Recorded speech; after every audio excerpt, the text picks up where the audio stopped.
This is the Horse Radio Network. This is episode 31 of the Wisdom by Louisa show on the Horse Radio Network. This is Mike Donnell.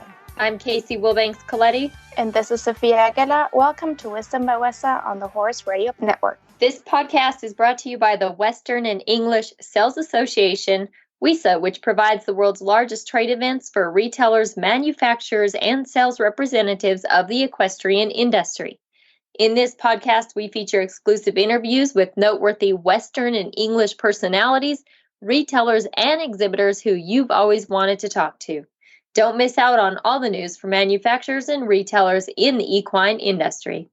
Hi, Sophia, episode number 31. Thanks for joining us again today. Hi. Hey, well, 31 episodes is kind of a big deal. It doesn't seem that long, but I think it's a substantial amount of episodes, and it's always great to have this chat with you. So today's guest, I've been doing some research, very interesting. All the stories of these unique individuals are just always so amazing to me. But today's guest, he isn't just known for his great invention, but he's also known for his teaching skills. Elaborate on that for us. Yeah, so WESA usually lets exhibitors explain their products in either how-to demo or a product demo, depending on the trade show or the time of the year.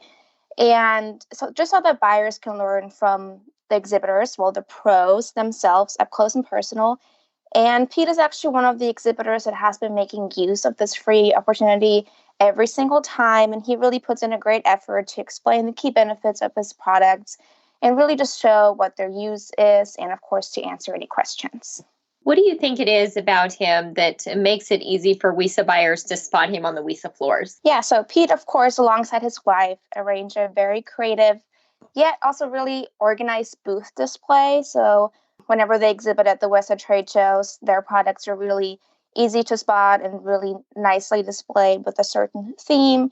And of course, it's really eye-catching. So I do think that a lot of the buyers do recognize him just by their layout of their booth.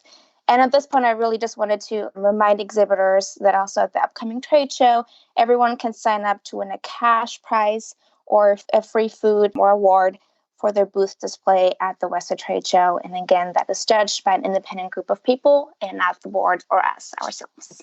Well, thank you. And I just want to commend you. I mentioned we're 31 episodes in, and I just wanted to take a minute that you've done such a good job lining up the guests and picking the guests. And I'm sure it's probably a pretty easy job considering there's so many amazing individuals that are at WESA. But nonetheless, always great interviews, always very unique people.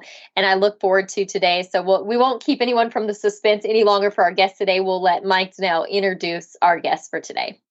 After helping a friend move from the East Coast to Colorado as a young man, Pete Melniker stayed in the West getting jobs as a ranch hand on several ranches in Colorado and Wyoming. Along the way, he saw someone with a handmade rope halter in a cow camp he was working and became intrigued with the idea of making one. Today, that idea has grown into a major Western tack company, still turning out handmade products. Pete joins us today to talk about all that. I feel so very fortunate to have the ability to interview such unique individuals and products through this WESA podcast. And I mentioned that earlier in this episode. And today is absolutely no different. Today we welcome Pete Melniker to the show. Pete, thanks for joining us today. Well, thank you. Thank you for having me. I'm the founder, president, CEO, whatever, garbage collector, all for Double Diamond Halter Company. And we started in 1985. I was working on a ranch, and a fellow cowboy, Slim Walter, had a rope halter, which I had tied knots over the years, and Slim said, it looks pretty easy to make, and Slim said, well, it's not as easy as you think. And there are times when I wish I had said, yeah, you're right, and walked away, but I was going to cow camp and got some rope and started tying some halters just as what I thought would be extra income, selling them to Custom Cowboy and Kings in Sheridan, Wyoming. And it was just supposed to be extra money, and over the years it's developed into more than a full-time business, it seems like. Our products, based on the fact that we filled the need with the rope halters, and we started making rope halters, and that led to lead ropes, and Macadis. And we have stores. We sell to all over the U.S. and several foreign countries. Right now, I think we have 11 foreign countries we sell to. And we started out with a 5-year guarantee, and it's interesting that none of our competitors have ever gone to 10 years. They've all stayed with 5 years as well. So that must be the magic number. We figure we're probably the largest manufacturer of rope halters because we've been doing it for 34 years. Our quality, varied sizes, and ability to do custom orders is, I think, what puts us ahead of a lot of our competition. The other part is that our understanding of the horsemanship and the needs of the horsemen, due to my association with people like Buck Brannaman and Ray Hunt and Sharon Camarillo and Mike Beers, has really helped us to fill a need that is out there. The other factor is that we have relied on our quality to be the number one item, that we've never compromised on the rope or the quality of the production, and that has allowed us to stay ahead of a lot of the competition.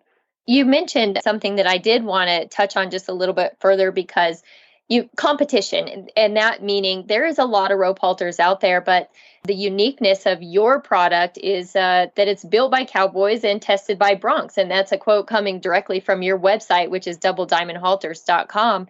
And so I wanted you to touch on that just a little further, and the art of tying knots. Just elaborate on those two concepts just a little bit more. Okay. Well, we started out, I was tying halters, and I was helping Buck Brannaman with some horses, and he started using them, and we noticed they were pretty good. Well, he went on the road doing clinics in about 83, 85, and started using the halters, and that really opened up a market for us. The ability to tie knots was just something that probably I started in the Boy Scouts, and for some reason it was something that fit me pretty well. And over the years, we've just picked up more knots and different products. The benefit of WISA has been that people come to the market and they're able to compare same products from different vendors, and get a real understanding of what the process is, or what the products are, and how they all fit together. And that's something that they can't get from a salesman walking in with a sample case and giving them a couple of minutes or a half an hour. Whereas when they're at the market, their total dedication is to looking at your lines and not being distracted by your everyday, day-to-day occurrences that are happening in the store, and there's no interruption. So I've always said the benefit of WISA is that people can compare the products between the different vendors. My association with Buck Brannaman and Ray Hunt was very instrumental in that their use of it and their endorsement of it allowed a lot of people to see it. When I first started WISA in probably 87 or 88, I was the only rope halter in there. We were showing with a firm called Morgan's, which is not in existence anymore, and we were the only rope halters in the business. I don't think now you can probably go 3 booths without running into somebody's rope halters. But I continue to look at them, and I still am able to say that ours are the best quality out there, whether it's the quality of the rope or the workmanship and the tightness of the knots. And we also have an extensive line of Macadis, lead ropes, lariats, horsemanship flags, and all of these are related from the needs of horsemen that have been to clinics or that have horses and are trying to get them to operate on a better communication. It obviously speaks volumes that some of the people that you mentioned, Buck Brannaman, Ray Hunt, Mike Beers, Sharon Camarillo, for any that don't know, obviously very well-known clinicians in the Western industry. Mike Beers was a 23-time NFR qualifier and a world champion team roper, and it speaks volumes that they use your products. But I would like you to tell our listeners, because there's rope halters, there's also nylon halters. I love rope halters myself. I love your rope halters. The way I explain it is just kind of the feel in my hands, but I would like you to explain it further. Another benefit is there's no hardware on a rope halter either. But explain the difference from your perspective of the rope halter benefits compared to a nylon halter. Well, a nylon halter is flat web and usually about 1 inch in width, and it passes from alongside the horse's head up to the neck. So when the horse pulls back, all the pull or any influence on the horse to step forward is basically on the neck, which has you have a 1-inch wide piece of nylon pushing against all the muscle in the neck. A rope halter will come from the throat latch, if it's put on properly, will come from the throat latch and come behind the jaw. And so the influence is on the jaw, which is all you have there is some bone and skin, and you have a 5/16 piece of rope that is up against that. So the influence is greater. But the bigger achievement is that when you're training that horse, that you teach him to yield to pressure by stepping forward.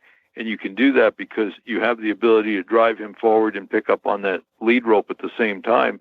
And therefore, he never learns to avoid the pressure by trying to pull back. But the bigger thing is it engulfs his head. And so his whole head is wrapped with the halter, not just his neck.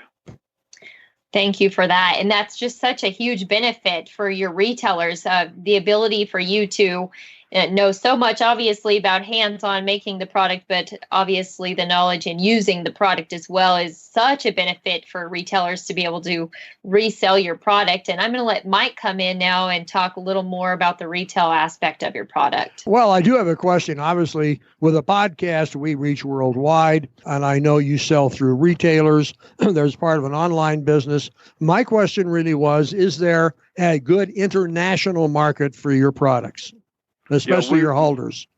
We're selling to 11 countries right now. We sell Germany, Sweden, Switzerland, France, Italy, Australia, New Zealand. So our product is pretty well distributed all over the world. And is that primarily through retailers in those countries or online? Mostly through retailers. Some of those, the way it's evolved, Mike, over the years, a lot of these retailers have online businesses besides their brick and mortar store. And so we also have a lot of retailers in the United States that are shipping overseas as well. Okay. And another question, I was kind of intrigued. Tell us a bit about the crew you have there producing your products. Well, I have several people here that help me, and we're pretty close to college, so we employ quite a few college students as well, besides our permanent staff or our full-time staff that we have in the shop as well. And they've all learned how to tie those knots? Yeah, and the benefit for the college students is that we're pretty flexible on our time. And so if they have a busy schedule one day, they can make it up on the weekends and get their hours in. And so that's really worked well for the college students. And it's a good break from being in the academic world to come and tie halters. And a lot of the kids are from ranches and probably wouldn't want to be working in a Burger King or similar place like that. Oh, that's great. And as well, I always like to ask companies and brands this question: what's changed or what's new, if anything, from the halters that you started with quite a few years ago? Well, I guess the biggest thing with the halters is that we have more colors. When I started, I thought only outfitters and cowboys would buy them. And so I had a red, a blue, a brown, and 2 different brown halters. And that was about it for colors. And years ago, a gal I knew that trained horses had a customer that went and bought one of my new colors. And I said, so she needed a new halter. And she said, no, she liked the color, so she had to buy it. And I knew people would do that with clothing, but I never thought that people would go out and buy a halter that they didn't need just because they liked the new color. And so the colors have really developed over the years. And but black is still probably our number one selling color. Well, that's interesting. Casey, this is a fashion item. It's a fashion item. Well, and it's a great item. And also, I think a big part of this, a lot of people that I see rope halters, they tie them wrong. They put them on wrong. And there's a place on your website that says how to, and you instruct on how to do it, which is a really important part. I think it's an important part for your consumers. It's an important part of this for your retailers. You have a clean cut, really nice website. Again, that's doublediamondhalters.com. There's a huge list of products. You mentioned those a little bit at the beginning of the interview, but if there's any you would like to elaborate on just a little bit, I'd love for you to do so. There's split reins and adjustable reins and numerous products that people can buy from Double Diamond Halters. And there's a lot of people that have come out with products and they've tried to copy them, One of the things we have that nobody else has is our braided parachute cord. A lot of people over the years have hand braided that, but not to the ability to put them in stores, because if you're doing them by hand, the price you need for them is not going to allow the stores to make a profit on them.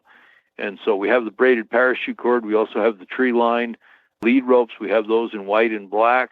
We also have quite an extensive line of other Makatis, and we have several lead ropes, and we have our lariat selection, which involves everything from soft to XXX soft, and a lot of different Hondas. We have the Brannaman Honda, the Great Basin, the Montana Buckaroo Honda, and we have rawhide Hondas as well that we can either sell on the ropes or separate to the stores, as well as we have stainless steel and composite horsemanship flags that we sell.